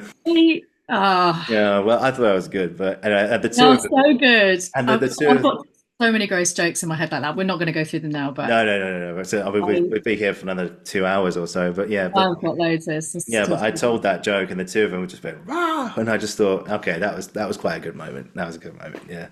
But yeah, but it's so subjective, isn't it? Like to some people, like your friend Harry in the back going, ha. Yeah. Like, he got it, but yeah, well, he everyone got else it. is like, what is wrong with you? No, honestly, I think that I was like, Yeah. this is the worst person in the world. But that's, we live and we learn. We know it's all about knowing where the line is. And I learned very quickly where that line was. Oh yeah, me too. And it was right there. Oh mate, I've made social faux pas in my time, which I will not say on here because they're absolutely terrible. But afterwards, I've gone, why did I say that? Yeah. But, oh yeah, no. But there was one recently. Oh God, should I say this? Oh fuck it, who cares? But We're here now. Let's go. we're here now. We're on the other side of it. Now again, there's a guy that comes in the local again. All of these things happen in pubs. It's very weird, but he said to him, like, "Oh, cool." He came in with his kids, and usually he doesn't come in with his kids. He's just him and his brother. But for some reason, I thought they were his grandkids, and I said to him, "Oh, cool. You're out with the grandkids tonight, mate?" And he was like, "What?" And I was like, "I mean, over there, you got your grandkids out." He said, "No, mate, they're my kids. I just had them later than usual." And I thought, I am so sorry. And then I went up to that table and I brought his food out for him. I said, mate, I'm really, really sorry. I shouldn't have said that. And he was like, oh, don't worry about it, mate. I get it all the time. My dad remarried a much younger woman, and who I love. Yeah. Sure. And I've got two much younger sisters, and my dad gets that sometimes. Oh, really? Yeah, they're always like, Granddad's good, isn't he? And he's like, Dad. So he has had that a few times, I know. So it happens. It's fine. Oh yeah, no. I mean, it's like when my dad told me when his wife was pregnant, and he was like, "I'm just gonna have a baby." I was like, "What?" But you're so like old, and he was like, "People my age have kids," and I was like, "Yeah, if you're like Rod Stewart." well, he's still. But that's. But I love them, and they're just my little sisters are beautiful. Oh, they're amazing. I'm sure they are. Right, yeah. I had to follow on from that, really. But I just want to spend the last sort of section here talking about, because actually the first time I ever saw you perform, I saw any of your work, was at the Criterion Theatre, which we mentioned earlier. And I just want a quick plug in to say, guys, follow them on Instagram, everything for, they do lots of fantastic stuff for this sort of called rehearsed readings. For anyone who doesn't know, it's basically a writer get to play together and then hires a bunch of actors to come together, sometimes free, but actually, you're in good hands because and if you know the writer, then fine. I don't know if there was a fee involved, but I'm not going to ask. There was, yeah, but yeah. Oh, there was, okay. Sometimes there's a fee involved. So if there is, I encourage all of you to get involved in that, and it's a really lovely way to only meet people, but also hear new material and meet writers and fellow actors, etc. So get involved. Oh my God, yeah, and it's so good, and it's like a big shout out to the Criterion and Felix, who kind of runs it, and he's just amazing, and it's like and for people wanting to see a show, you get to go for free. You don't have to pay. Yeah, it's free, and you see all this new writing, which is like fantastic work and great performers, and it's nice to see the start of I love new writing. I'm a huge new writing fan, so it's and it's we're all study partners. Yeah, we all learn from each other, which is great. Exactly, that's it. Yeah, and so I mentioned that because first of all, I'll get on camera now. I thought you did a fantastic job, Louise. By the way, I really enjoyed it. In fact, the part that you played. So Sarah, if you're listening, I know it's your play. We're not going to do any spoilers. Don't worry. It's all very much all hush hush. So you're okay. But your character, remember, you had a moment where I think you were meeting like it was like a first date sort of thing and everything, and that really played. I could really see it played into your like comedy stuff, and you know the way that Sarah had written it and stuff, and the way you bounced off the other actor. I thought was absolutely fantastic. So yeah, congrats. But the reason for that is, you know, I've done a couple of rehearsal readings where you get the script literally like maybe a few days before. You don't have to learn it, which is quite nice, but you're literally just going off impulse because it's brand new, clean slate, and you just have to just go, okay, when I read this line, it makes me feel like this, and so I'm just going to run with it, and then see if the writer's happy or the director's happy, and you go, great. So yeah, what's your experience of rehearsed readings, and why should people get involved? So I think with this one, we had a few rehearsal periods actually, which was Oh, really okay. nice because often you don't always get that. No, no, no, no. So with this one particularly, yeah, we just sort of, it's that thing of like initially have a read through, and then like part of the reason why I like new writing is, I mean, it's the same with why I like reading plays, because I love reading plays, is dissecting them. I love text work as well, you know. Oh, yeah, me too. Why is everything there? Like, why do they say these things? What is happening here? Like, I love all that stuff. Because ultimately the reason why I do any of this is because I just love storytelling. Um, and it was really nice with that because we read through it initially just to sort of see and kind of what came out of it. And then we just had a really great discussion about, you know, what's the, not the meaning, but like what's behind this scene, like what's actually happening, you know, and you dissect everything. And it was such a lovely organic experience with that because we had such an incredible cast. It's really nice working on something and you turn up and you're like, oh my God, I'm like, everyone here is, when you feel intimidated, I love being in a room where I feel a little bit intimidated because, you Mm. know, I've got to step up my game and I'm going to learn some stuff, you know, And that's a good thing as well. which You, is so good. yeah. Who is it? There's a quote that I love and I can't remember who said it. I think I know which one you're searching for. Is it if you want to get better at something, then learn from people who are better at it than you? Well, yes, that is one, but it's one where it's something like if you're comfortable, you're doing it wrong. Yeah. You're like, Like being uncomfortable, the power of being uncomfortable is just like incredible. oh, it's scary at first, but you learn so much from it, and you go, actually, I Oh, want to feel uncomfortable even more. oh yeah, oh yeah. Yeah. But doing rehearsed readings are really great. It's a really good way of also practicing, like, um, because it was so. What's great about the Criterion one is they really focused on the writer and the writing. And a lot of the time when you do like when you're rehearsing a play and stuff, obviously you're doing everything like what's the act and what's the character and stuff like that. But this was really nice to be like the first and foremost focus is the writing, you know, and why is this here? What's the background of it? And having Sarah in the room to be able to discuss like what was the inspiration for this scene, like Perfect. what and her knowledge of the themes and the story behind it. You know, it's based on it's based on social media and how like the effects on children when families become this online celebrity, you know, it's about these parents who then start like what's the word like videoing every part of their lives and they put it on social media and they become these like TikTok stars Yeah. because of it and whatever. And they start making money from it as well. Yeah. You know, people make a living out of this. Yeah. And then they post things like even to the point where they're posting like the births of their children and every parts of their children's lives is online because Mm. it's their brand, it's what they do, it's their business. But we're now coming into an era where those children are grown-ups. And now the effects of everything is that we're seeing the effect of it and what's happened because I think Sarah mentions in hers that there's no safeguarding in place, like legally, for any of this. No, You no. don't know the ins and outs. It's one of those things, especially when it comes to social media and technology, it's very trial and error. We're learning things, laws and stuff are changing based on the mistakes that are made. But sometimes these mistakes are so big that it's awful that it's had to be made in the first place for us to change anything. And I Yeah. think that's what's so beautiful about this play. She's really touched on something that is so crucial right now, you Mm. know, it's massive. And I really hope this play does incredibly well because it is just Yeah, yeah. amazing. It's amazing. I think I want everybody to needs to see it. I want to see the whole Um, thing. I want to see the whole thing. oh yeah, I mean, Yeah. well, we're not doing any spoilers, but she describes what happens ongoing with it Oh to wow. us.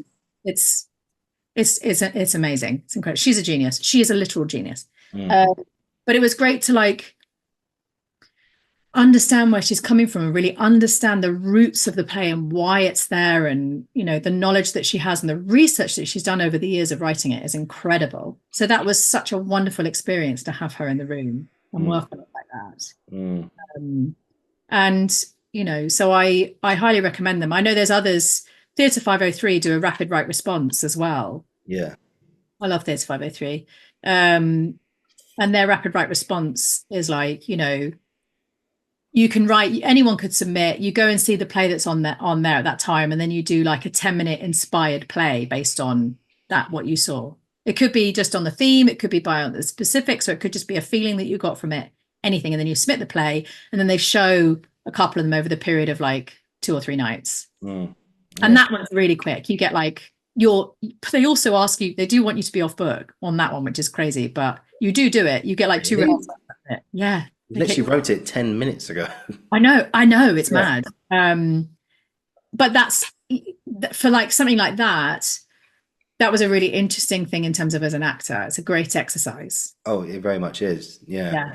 I remember my first job at a drama school was actually doing that for the writers group at Goldsmiths University. They put a shout out to, we had a mutual, well, the company that organized it and myself, we had a mutual friend, and I just got an email one day saying, if anyone's interested, there's this paid gig, Goldsmiths University in London. I think it was in Holborn territory, actually. Writers finishing their courses. Anyone like to come along for a rehearsed reading? And so I thought, yeah, cool. They said, great. We'll send us a tape, and we'll be in touch.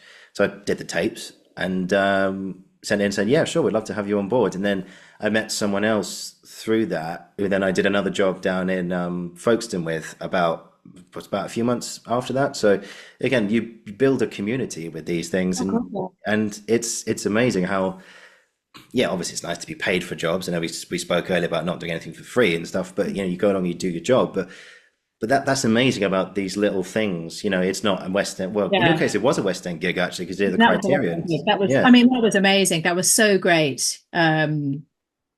I absolutely loved it, because like also having that rehearsal period that we did and breaking it down.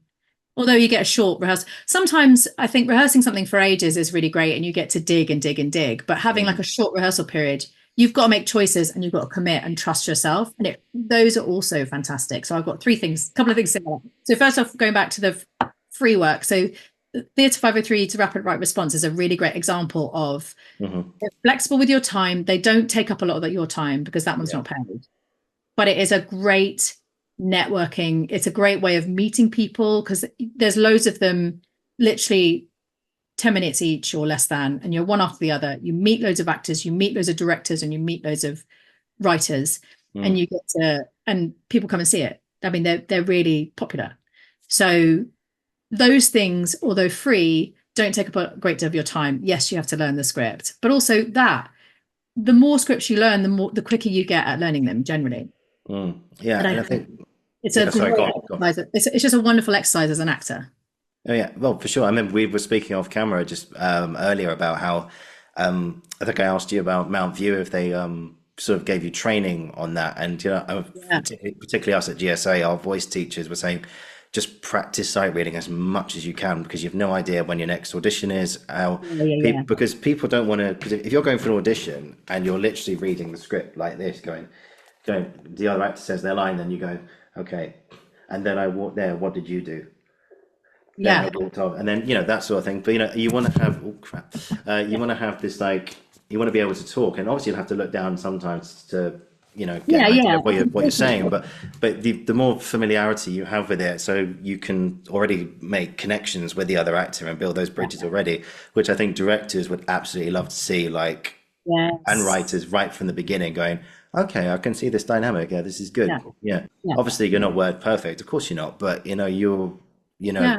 but at least you're making an effort to make a connection with the other actor, rather than going, okay, his line. Okay, what's my bit? And then I mean, acting is, a lot of it is, there's two major things. Obviously, acting is reacting, but it's listening. Everyone says that. The main thing is listening. Hugely. Gotta listen. And I think also believe, like, with that,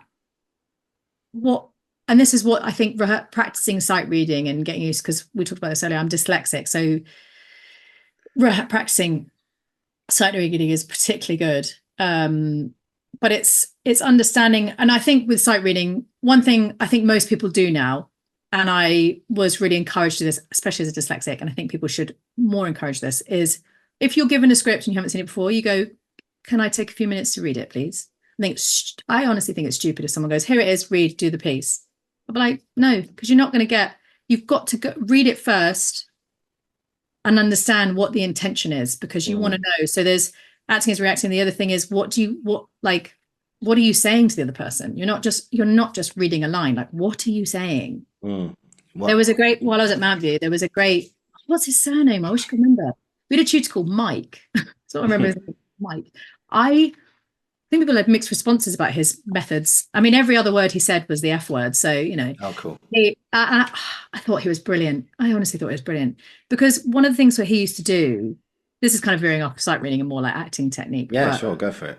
He used to go, he'd go, give me the line, you know. I think most people have done this, but I just remember this was the first time I come across this sort of thing. And you'd be like, I want to have a sandwich. And he'd go, I want to have a what? You'd be like, I want to have a sandwich. He goes, we want a what with sandwich? He's like, I want to have a sandwich. And he's like, yeah, I still don't understand what you're saying. And he really pushed you to be like, I'm telling you what I want, rather than, and it changes from you being like, I'm just saying a line. So I'm just saying words on a page, to going, because it's all about the other person. If you're in a duologue, the acting is all about the other person, whether that be listening or trying to communicate something to them. It's about them. And so sight reading, read it through first, and you just got to understand like, what do I want from this other person? Great. And you have that and say it to them. And even if you're looking down the page, still have that intention of being like, what are you trying to say to them? So you could still do this and be like, you know, I want to have a sandwich. Like don't just be like, I'm just going to read it. Just be like, tell them what you want. You know. Yeah, for sure. Think about that. Things like rehearsed readings are a really good way of practicing that skill with another person, because you can practice reading, which is also good. But I think doing it with a person is such a great exercise. Yeah, for sure. And I think if anyone, like, the next step up from that is people, I would encourage people to do Meisner, because Meisner is absolutely. When I was at drama school, we had about 6 weeks with a tutor called Andrew Davidson, who's also been on here talking about Meisner and stuff. And we did the play Rabbit Hole by David Lindsay Abaire. I'm not sure if you've ever read it at all. Yeah, I've heard of it, but I've not read it. Okay, it's a beautiful, beautiful play. I encourage anyone to read it or go and see it if it's on again. And there was, without giving too much away, but there was, when we sort of showed it, actually very quickly, I sort of created a little, I don't think, Andrew doesn't know this, by the way, so this is a bit of so if you're watching this, mate, it's all out of flattery. I did like a little like impression of him, like sometimes with me and a friend, so a little like thing that we used to, anyway, we sort of created a little like routine about him and stuff, and it was all because we absolutely loved what he did and we love him, so big shout out to yeah, exactly. No, we used to do this thing where like it was basically like an amalgamation of stuff he would say to us every day, and he always go, and he's got an Australian accent. He goes, okay, you're engaging a scene partner, you're being enveloped by them or sharpened, you know, that kind of thing, you know, that sort of thing. Yeah. And then whenever we used to read the script, when it said beat in the line, he was always emphasize that, we like that word, emphasis, just all the time. Whenever it got to that, he'd go, and there's a beat, and there's a beat, and then again, it's like, I don't know, what else did I say? Yeah, and there's a beat, be changed by the beat. What's it doing to you? What's it doing to your scene partner? What's happening? This is a great character. You need to use this somewhere. Oh no, I'm glad. This has been kind of locked away in my imagination for like 2 years, so I'm finally being able to talk about it.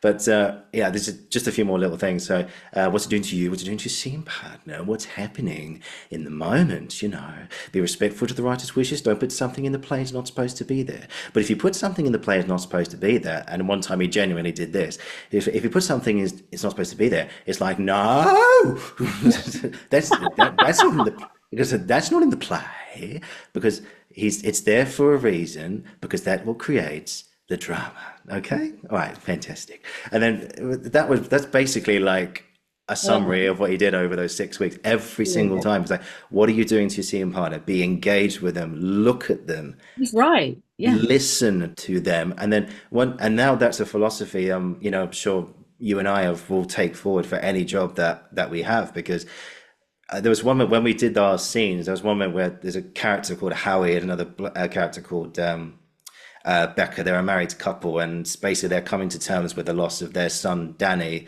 who was tragically killed in a car accident outside their home. And the play's about grief and how different people process it, how people actually make the work to go through it, how many people just ignore it and go back to work and just go, oh, I'll just look on the bright side. But then that's a terrible thing to do. By the way, don't do that.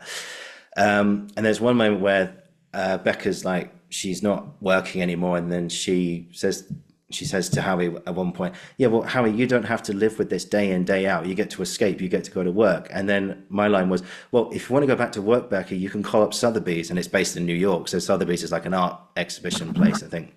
Yeah.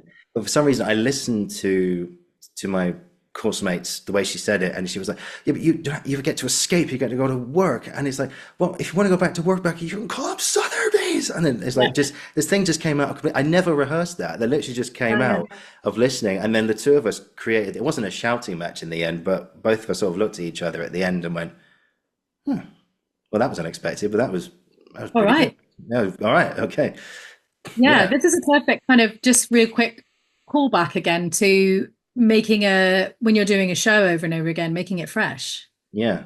Making it different every time is because you're going to say the same, like Meisner, you're going to say the same lines, but you might get a different response. Yeah. Something like that might happen. Like the other person might say that and you're like, okay, all right, I'll take that. Yeah. And so that I because that only happens when you really listen to the other person. Yeah. And I found this amazing ability. If you get to a point where you know your lines completely, and then you just got to be living things exactly in that moment, entirely in the present. You know all your lines are in here and they're in here in your body. You know that. Okay, you don't have to worry about that anymore. You've done all that work. But then learning lines is like the easy bit. And then afterwards is just like listening, learning, staying aware and everything. And then, but once you do all that, then you create a performance which you're really happy with. And who knows, might get you some awards, some nominations or whatever. But that aside, you're creating a performance. That aside, you're creating a performance which you're actually happy with, and you feel like, you know what? Yeah, I'm proud of that. Yeah, that was good. Yeah, good. I think it's that. I'm also a firm believer, and I think this is really key for comedy, but I think this is key for anything. And I think this is also. I think this sounds a bit weird, but it also does apply for like drama. But like, as long as it's like commit to the bit, but also having fun, enjoy what you're doing. Not too much. Don't be like smarmy about it, but it's like, just relax and enjoy it. Because if you're tense and you're stressing about it, audiences will pick up on that. And that tension will be, unless, unless it like, if your character isn't tense, there's a difference. If you as the actor is tense, the audience are uncomfortable. The energy doesn't lie. It doesn't lie. No, not at all. Not at all. It really doesn't. All in there. Energy is such a really key element without sounding wanky. It's a really key element of it. For sure. Yeah, definitely. But it's creating art which you're proud of and that you worked hard to get as well. And there's no better feeling, I think. Yeah. Oh my God. Yeah. Because it's all about the overall bit. It's not about you as an individual. It's about the piece as a whole. I'm also a firm believer, like, what serves the piece at all times. There's two things, like what serves the piece and that in that there can't be any egos. You can't be that person that's like, oh no, I don't want to do this because then I'm not this and this and this. You're like, no, what serves the piece best? Because you'll all look better for it. It's the same sort of mindset as there's no small parts, only small actors. If you get a small part and you're like, I've only got the smallest part, you're like, no, because sometimes there are shows that I've seen where there will be a person that comes in for one scene and they still perform the whole show for me. I'll leave going, that was amazing. And they're like the smallest part in it. Yeah, no, it's true. I mean, I remember at drama school again, did a play called Widows, and I did one of those selfish actor things. I went through the script and I was like, I've only got 10 lines. And I was like, I want more of this. But then afterwards, I think, because the character I played actually, oh God, he had a tough time, old Alexis. We had a whole fight scene coordinated. I got beaten up, and I think I got, slight spoiler, I got killed at the end in a rather dramatic way and stuff.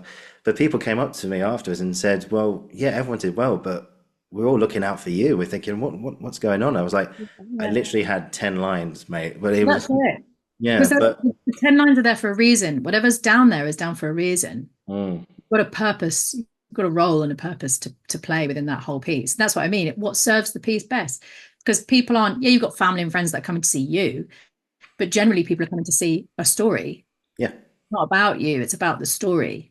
And your role within that is what will, as long as everybody is serving it what it needs. Because again, the audience will tell you if it's not working. Because if you're just going to start putting loads of things in it that aren't needed, then it's just going to be superfluous and it's going to make the story crap. And yeah. I think that's something I got from my dad. Actually, he was like, I remember I had that at drama school. I was like, I've got the smallest part in this piece. He was like, there are no small parts, only small actors. Yeah. Don't be a small actor. Yeah. And I think that's a key thing, especially people at drama school to do. So much. Oh, I tell you what, actually, we had someone come in. We had Eddie Marzan come in. Mm. Do you know who he is? He's he did a lot of Mike Leigh films. I'll find a picture of him. I think he's so great. And I think he's in so many ways. This guy, I'll get a picture up. I'm a big fan of his work. This guy? Oh, yes, of course. Yes, I know who he is. What an actor. I love him. He's so great. And I remember he came in and did a talk when I was at Mountview, because he went to Mountview. Did he? And he came in and did a talk for us. And I remember that vividly. There's so much in Mountview I don't remember, but that I was like, it really was like, oh yeah. So he came in and he said, look, my thing is, he went, I had a proper ego on me, and I came out of drama school being like, I'm the leading man, I want to be this, I'm going to be the star. And he essentially didn't work for like 10 years. And he was like, I had a massive chip on my shoulder. I was like, this is shit, blah, blah, blah, blah. And he was like, I felt so shit about myself. And he went, and then I realized, he basically was like, I realized what my casting is, and what's actually more interesting is, he was like, you don't want to be the star. He was like, essentially, he was like, the star is, there's like a ghost ride. He used this euphemism. He was like, there's a ghost ride and the stars are on there chugging along. And he was like, and I'm the spooky thing that jumps out and goes, blah, fucks everything up. And then I leave. And he went, and that's the most exciting thing. He was like, that's really an exciting part to play. And he was like, when I got rid of this chip on my shoulder about, I deserve this, I need this. He was like, I started embracing these sort of roles. He was like, it just took off for me, And he was like, and he is incredible at it. And it's those actors that are like, that's the kind of career that I want. I don't necessarily, he was like, I thought sort of myself as like, I should be like Brad Pitt and all this stuff. And he's like, I'm not. And you don't want to be, because actually it's really hard being those stars, because they can rise and fall like nothing. Yeah, they're not safe. They're not safe. Like those actors like Eddie Marzan, and also, so there's another act. I'm like, these people have got great careers, like in America, like Hank, what's his name? Hank Azaria or Hank Azaria, yeah. What a career that man has had. He's for anyone who doesn't know, he's Mo from The Simpsons. Yes, yeah. And he's also in Friends. He's Phoebe's boyfriend that goes off to Russia, I think it is. Yeah. Yeah. Minsk? Is it Minsk? Minsk. Yeah, Minsk. Yeah. Yeah, it's been a while. Yeah. His career is, he's never quite the leading man, but he's one, I think those actors who have those faces where you're like, I know him, but I can't remember his name. But he's in everything. What a career. Brilliant. Yeah. Consistent. You're just there.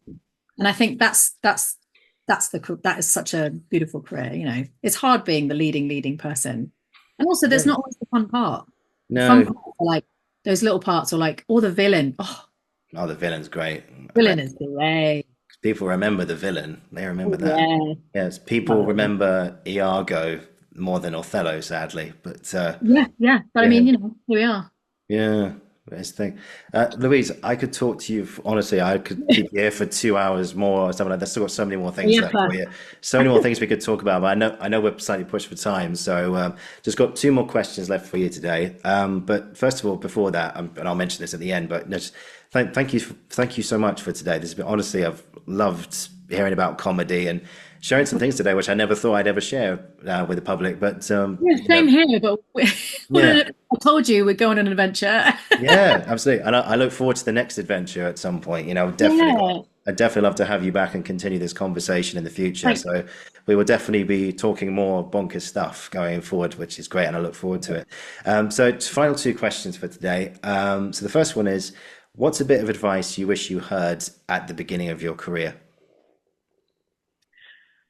oh, well, so many and none of which come straight to mind.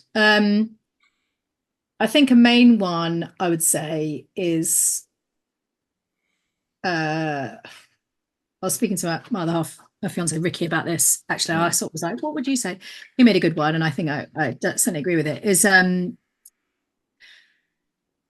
how to survive when you're not working is such a two things I would say. That's one that he said. He was like, how to survive when you're not working. I think that's such a good.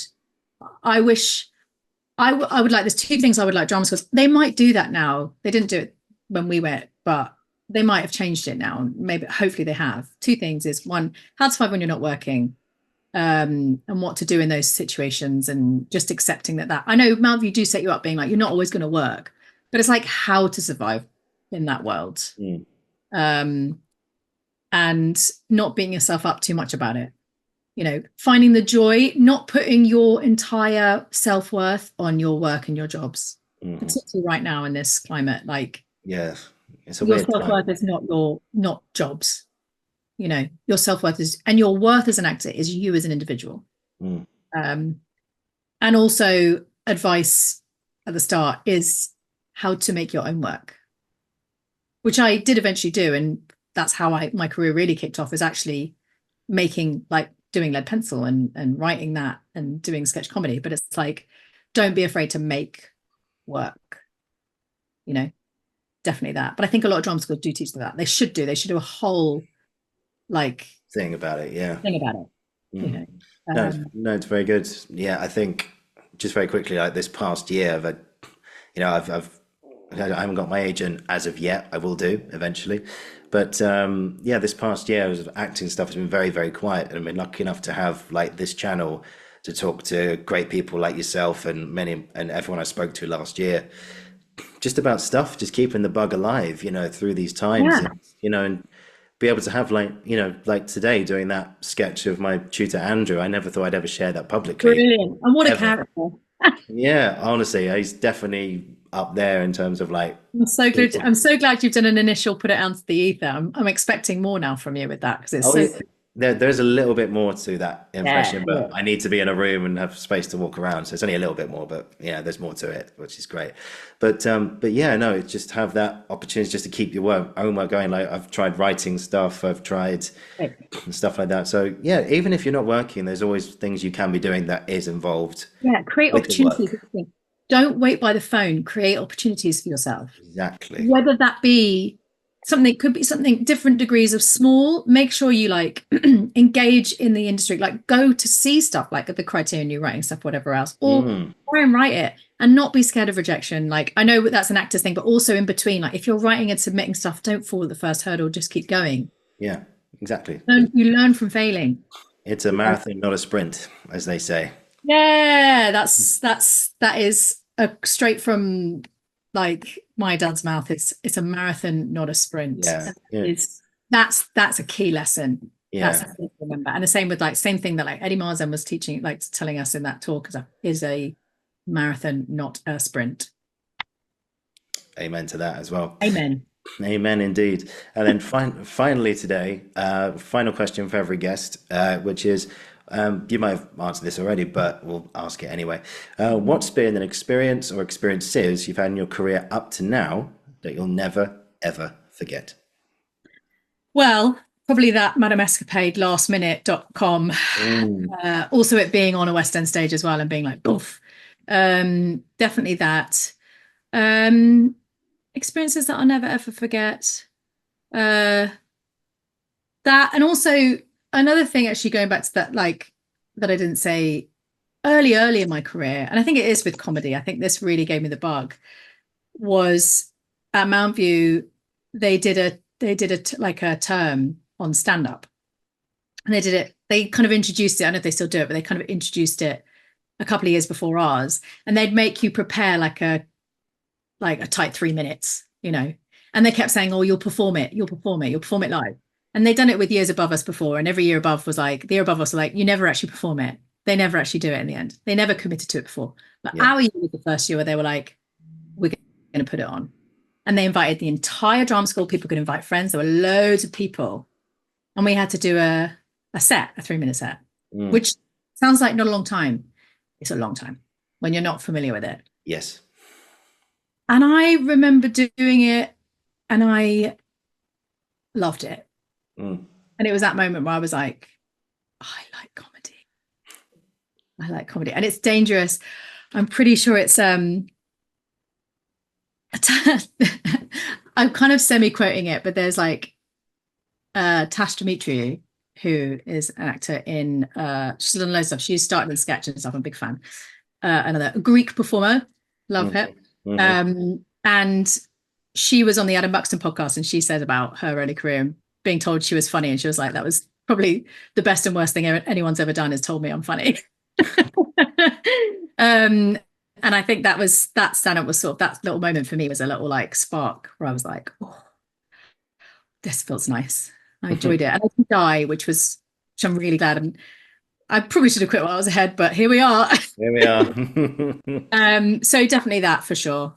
And finally, I think on a personal level, because my dad's an actor as well, and he was doing Moulin Rouge at the same time as I was doing Magic Goes Wrong, and I was at the Apollo and he was at Piccadilly, and we were neighbours.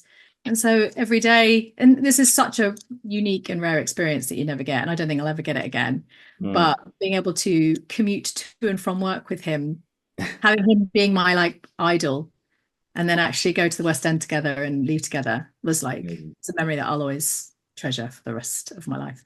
Fantastic. Well, here's to more memories like that and everything in between. So fantastic. Louise, this has been absolutely fantastic. I've absolutely loved talking to you today. And thank you so much for asking me. No, my pleasure. And it's been a really, really good insight into talking about just comedy and actor stuff and everything. And I would say just thank you. Thank you so much for this. It's been absolutely fantastic. And I will continue this weird adventure of ours at some point in the future. And I look forward to it. Brilliant. We'll end it there then. So if you just hang on, I'll finish the recording and we'll have a little debrief afterwards. But we'll draw the veil there. Guys, thank you for watching. Thank you for listening. This has been the Uncensored Critic podcast, and I'll be back very, very soon. Yes, thank you all so much for tuning in. And Louise, thank you so very, very much. Thank you.